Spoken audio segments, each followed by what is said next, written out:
Topping today's news, a Kenyan migrant awarded $750,000 after being held at the Carmichael Road Detention Center for 6 years. The health minister responds to public service workers demanding hazard pay. Father Bain of the Anglican Church urging us to recognize the true meaning for the Easter holidays and Carifta weekend less than 24 hours away.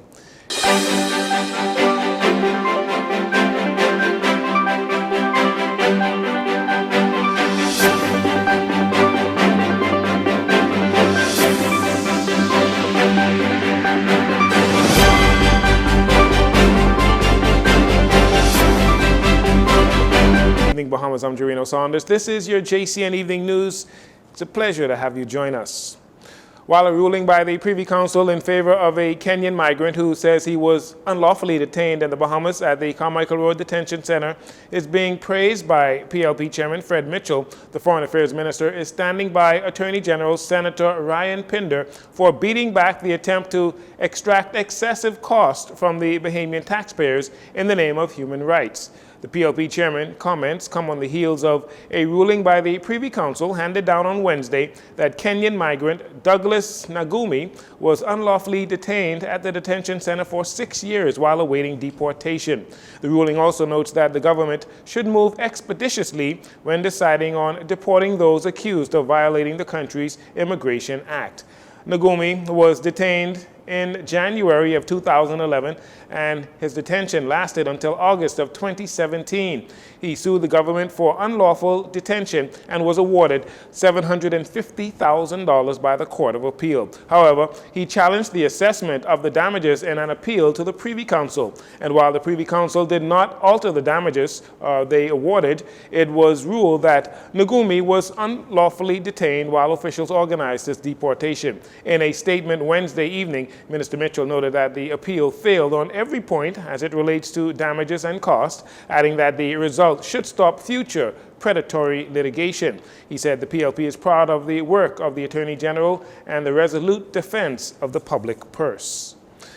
The government is not minded to make any changes to policies and processes regarding deportation, as there is no need to do so, following the $750,000 in damages being awarded to Kenyan migrant Douglas Nagumi, who claims he was unlawfully detained in the Bahamas, again, for 6 years until he was deported. Attorney General Senator Ryan Pinder told reporters during the weekly press briefing on Thursday, that was at the office of the Prime Minister, that there is no need for changes because there have been no incidents like this since the Davis administration took office. On coming to office, I must have had, Jomo, 8, 10 habeas corpus matters in front of me, of which at the detention center there was such a delay in deportation. Just think about this. I saw 8 to 10 of them in the first month or two. Each one of those damages are awarded in the range of $80,000 to $90,000. It's almost $1 million in damages. We instantly put in a reform mechanism where our lawyers meet at the detention center weekly. Every single week, I have a group of lawyers meet at the detention center to ensure the process of law and order as appropriate is followed.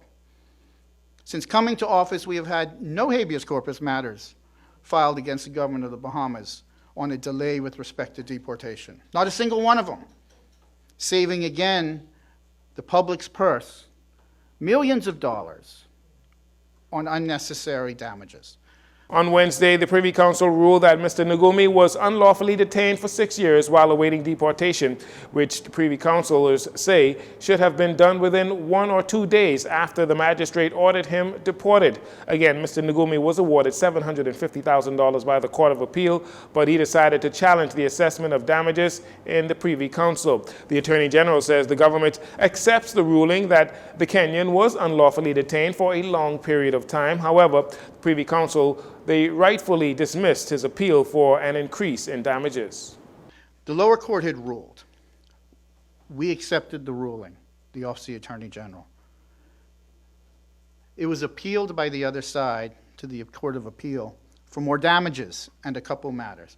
The Court of Appeal slightly increased their damages. The other side again appealed it to the Privy Council. These aren't Attorney General Office appeals or government appeals. These are appeals on the other side. for more damages. They were seeking $11 million in damages against the government of the Bahamas. Appealed it to the Privy Council, and let me be clear, despite the headlines in the press today, they lost. They lost. They were not awarded the $11 million. The only thing the Privy Council opined on against the government was the period of time unlawfully detained. So they extended that period of a couple of months and awarded an extra $50,000. So that's what happened in the case.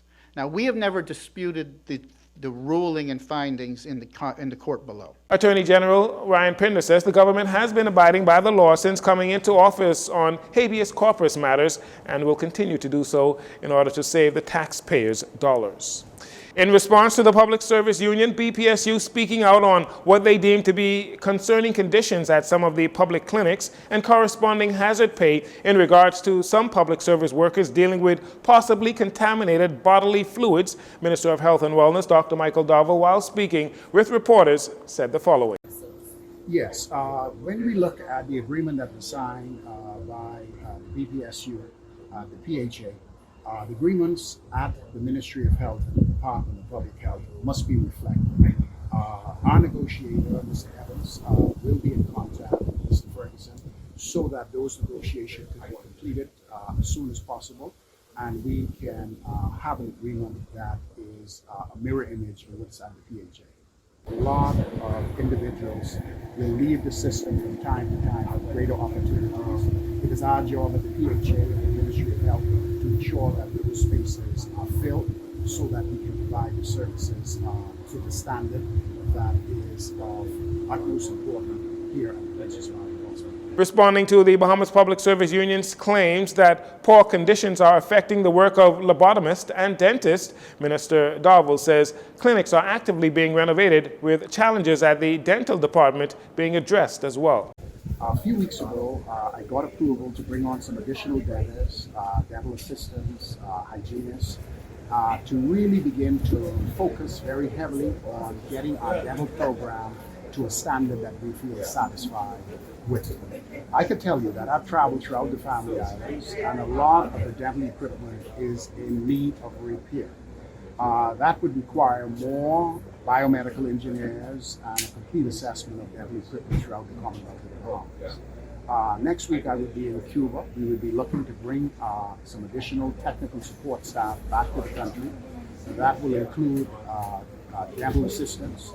It will also mean that we will have biomedical engineers. We are looking to bring in some x-ray techs as well as some lab techs. And so my trip to Cuba will be trying to recruit or trying to bring into the country some additional manpower resources in order for us to keep our services functioning effectively. A couple of weeks ago, BPSU President Kingsley Ferguson hinted at possible industrial action if the government did not deliver on hazard payments, which he claims are owed to the public service workers, particularly in the healthcare system. According to Mr. Ferguson, since February, when the new industrial agreement was signed, there was supposed to be a payout to various categories of workers in relation to hazard allowance. He says officials in the Public Hospitals Authority gave their assurance that those payments would be made, but to date, they have not. Meanwhile, qualified public servants all over the country will finally be receiving long-awaited promotions from their current positions. While making the announcement at the weekly press briefing at the Office of the Prime Minister, Minister of Public Service Pierre Glover says the government will be conducting a $4 million promotion exercise across the public service, which has not been done since 2014. Hundreds of public servants will receive promotions as a result of this process. And I say congratulations to all public servants who will be promoted. It is well deserved.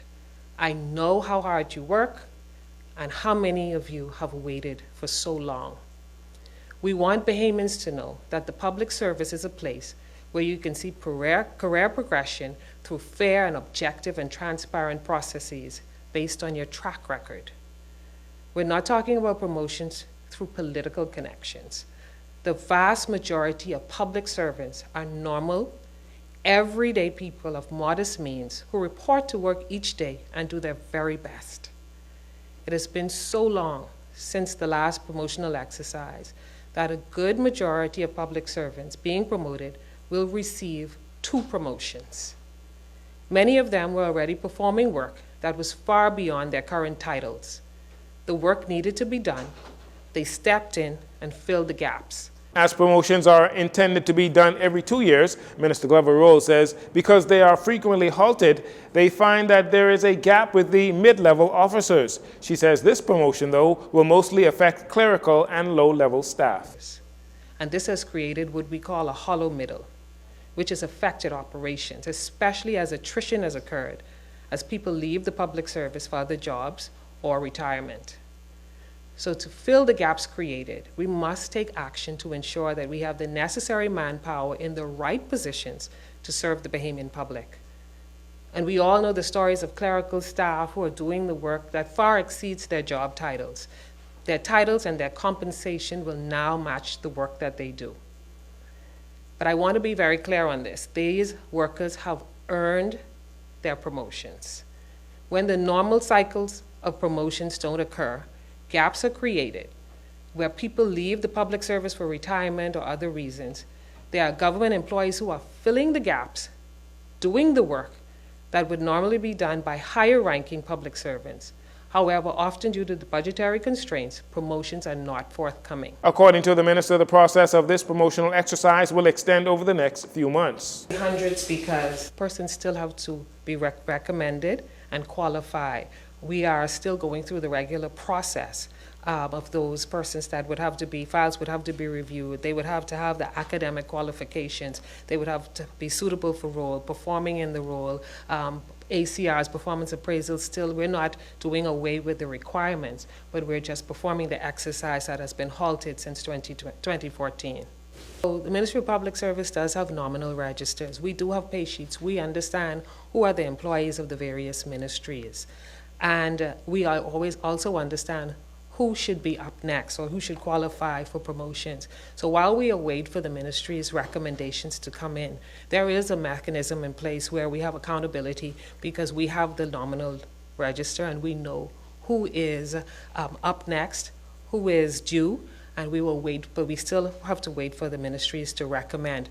Where ministries may not recommend those persons, then the public service has a mechanism in which we request those recommendations. Minister Glover Rowles says all members of the public service are valuable and deserving of all promotions for their amazing work in the public service sector. And finally, in this segment, as most of the world pauses to commemorate the life and death of Jesus Christ during this Holy Week of Easter, many here in the Bahamas look forward to the opportunity to praise God and thank Him for His many mercies and blessings.